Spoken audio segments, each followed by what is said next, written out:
ओं नारायणं नमस्कृत्य नरं चैव नरोत्तमं देवीं सरस्वतीं व्यासं ततो जयमुदीरयतमुखं करोति भाषाळं पङ्गुलभयते गिरिं यत्कृपातमहं वन्दे परमानन्दमाधवनिगमकल्पतरोर्गलितं फलं सुखमुखादमुत्तद्रवसंसुतं प्रियोत भागवतं रसमालय भूरो रसिका भूविभावुकाः ॐ व्यासं वसिष्ठदत्तारं सत्यपौत्रमकर्मजं पराशरात्मनं वन्दे सुगतातं तपोनिधिं ओं व्यासाय विष्णुरूपाय व्यासरूपाय विष्णवे नमो वै ब्रह्मनिधये वासिष्ठाय नमो नमः ओं श्री परमात्मने नमः ओं नमो भगवते वासुदेवाय।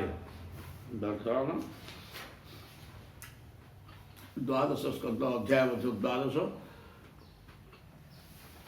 भागवत मूल शेष पर्यंत तार सार मर्म प्रथम स्कंद ठू आरंभ कर द्वादश स्कंद पर्यंत कौन कौन कौ विषय लिखाई सी सूचना ये बर्तमान नवम श्लोक देखा ततः प्राकृतिक सर्ग सप्त वैकृतिकाश्च तत्व ब्रह्मांड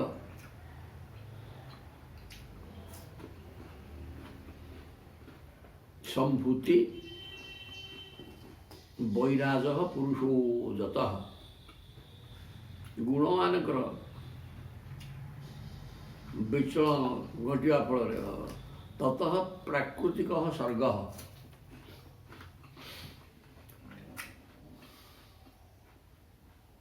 सर्ग मान सृष्टि प्राकृतिक सर्ग बोले ये प्रकृति ही सृष्टि कला प्रकृति क्या कह तीन गुण साम्य अवस्था रही तारा प्रकृति तीन गुण साम्य अवस्था रही सृष्टि नहीं ब्रह्म जहाँ प्रकृति से तेणु सी एक ही जाती दुई हवा कह से प्रकृति अलग करदे अलग करदे सी सी स्थिति तीन गुण साम्य तापर महाकाल प्रभाव में परिवर्तन हम गुण टिके कम अधिका हेले सृष्टि चलला तेणु सप्त वैकृतिकाश्चर्य विकृत प्रकृति विकृति मान द्वारा नानाविध सृष्टि होवार वर्णना करा विकृति माने कौन प्रकृति महत्त्व महत्त्व अहंकार अहंकार तो समस्त सब जगत सृष्टि है केवल अहंकार ये प्रकार जिन गोटे जिते सृष्टि होगा कथा अहंकार सब हो तेणु वैकृतिकाश्चर्य तत्व ब्रह्मांड संभूति सब अनेक मुंड आखि नाक कान हाथ गोड़ एमती अनेक से गोटे अंडा अंडाकृतिर जोटा कि हिरण्यमय सुनार तैयारी अंडा विराट से ब्रह्मांड कहला ब्रह्मांडर अंडा से ता भितर वैराज पुरुषोजत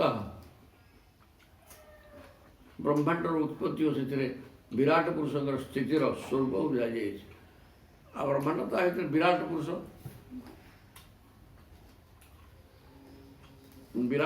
बा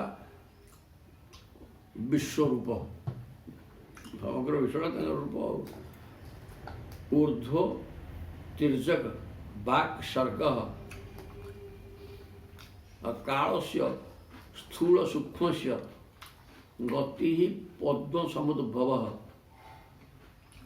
भुव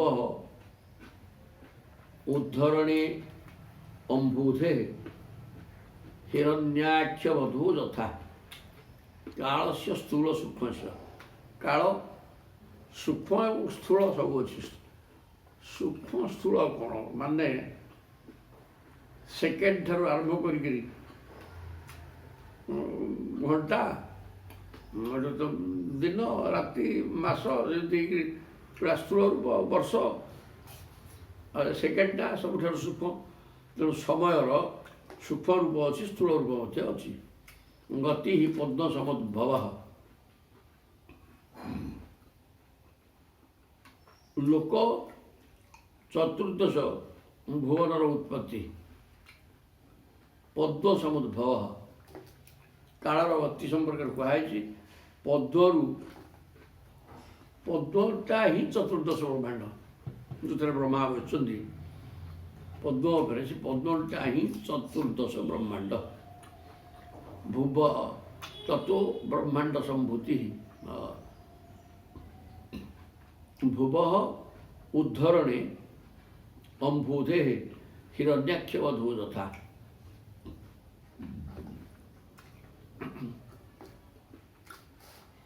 ପ୍ରଳୟକାଳୀନ ସମୁଦ୍ରରୁ ପୃଥିବୀକି ଉଦ୍ଧାର କରିବା ସମୟରେ ବରାହ ଭଗବାନ ଯେମିତି ହିରଣ୍ୟାକ୍ଷକୁ ବଧ, ଦେବତା ପଶୁପକ୍ଷୀ ଓ ମନୁଷ୍ୟମାନଙ୍କର ସୃଷ୍ଟି ଏବଂ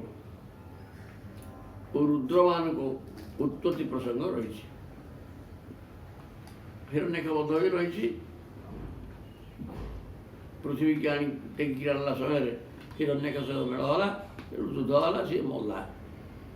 ଊର୍ଦ୍ଧ୍ୱ ତିର୍ଯକ ବାକ୍ ସର୍ଗ, ତାପରେ ଊର୍ଦ୍ଧ୍ୱ ମାନେ ସବୁଠୁ ଉପରେ ରହିଛନ୍ତି ଦେବତା ମାନେ, ତିର୍ଯକ ମାନେ ପଶୁପକ୍ଷୀ, ତାପରେ ମଣିଷ, କୀଟପତଙ୍ଗ ସବୁ ସୃଷ୍ଟି ହେଲା। ରୁଦ୍ର ସ୍ୱର୍ଗ, ରୁଦ୍ର ବୋଇଲେ ରୁଦ୍ର ଶବ୍ଦ ଅର୍ଥ ଭୟଙ୍କର। ଇଏ ରୁଦ୍ର କିଏ? ସେ ନା ଚତୁଃଶ୍ୱର ସୃଷ୍ଟି ହେଲେ ଆଗ। ଚତୁଃଶ୍ୱର ସୃଷ୍ଟି ହେଲା ପରେ ତାକୁ ବ୍ରହ୍ମା କହିଲେ ସଂସାର କର, ସେ କହିଲେ ନାହିଁ, ସେ ହବନି।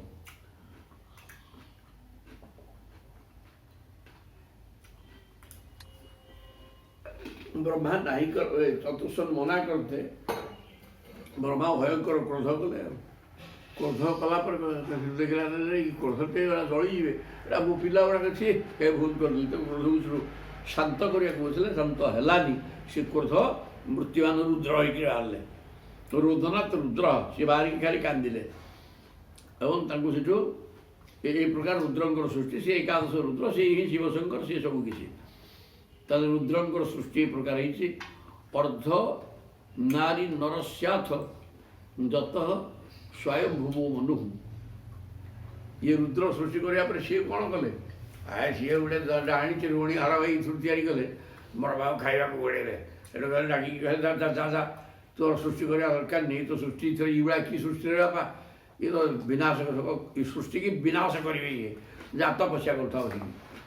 ତେଣୁ ରୁଦ୍ର ଗଲେ ତପସ୍ୟା କରିବା ପାଇଁ। ଇଏ ଦେଖିଲେ ଏମିତିରେ ସୃଷ୍ଟି କିଛି ହବନି, ତେଣୁ ନିଜେ ଦିଭାଗ ହେଇଗଲେ। ବାମ ଅଙ୍ଗଟା ନାରୀ, ଦକ୍ଷିଣ ଅଙ୍ଗଟା ପୁରୁଷ।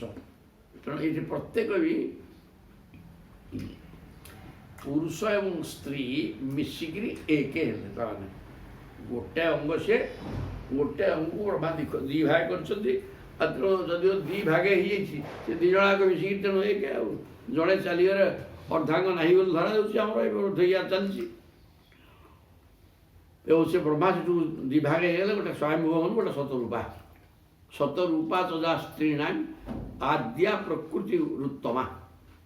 ତେଣୁ ଶତରୂପା ହେଲେ ଉତ୍ତମା ପ୍ରକୃତି, ଯିଏକି ସ୍ତ୍ରୀ।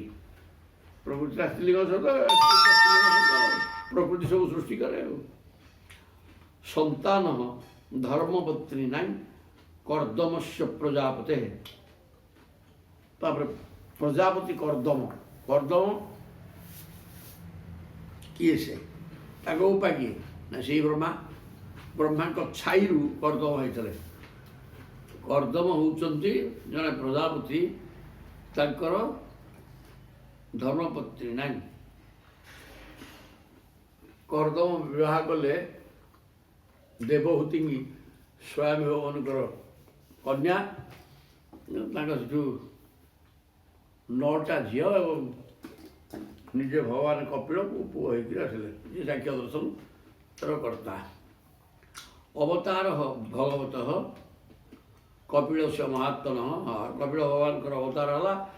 ଦେବହୂତ୍ୟସ୍ୟ ସମ୍ବାଦ କପିଳେନ ଚ ଧୀମତା। ଦେବହୂତି ଏବଂ କପିଳ,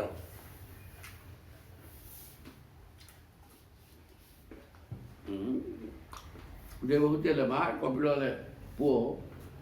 କର୍ଦ୍ଦମ ସନ୍ତାନ ଉତ୍ପନ୍ନ ପରେ ତାଙ୍କ ଅନୁମତି ନେଇକି ତପସ୍ୟା କରିବାକୁ ପଳେଇଲେ। ଦେବହୂତିକି ଜ୍ଞାନ ଦେଇକି ସିଏ ଉଦ୍ଧାର କଲେ ଜଗତରୁ। ନବ ବ୍ରହ୍ମ ସମୁତ୍ପତ୍ତି ଦକ୍ଷ ଯଜ୍ଞ ବିନାଶନମ୍ ଧ୍ରୁବସ୍ୟ ଚରିତମ୍ ନବବ୍ରହ୍ମ ସମୁତ୍ପତ୍ତି।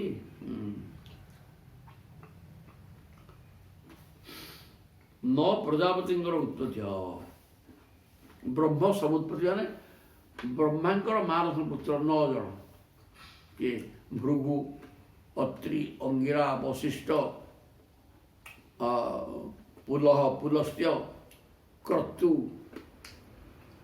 ପ୍ରକାରିକି 9 ଜଣ ହେଲେ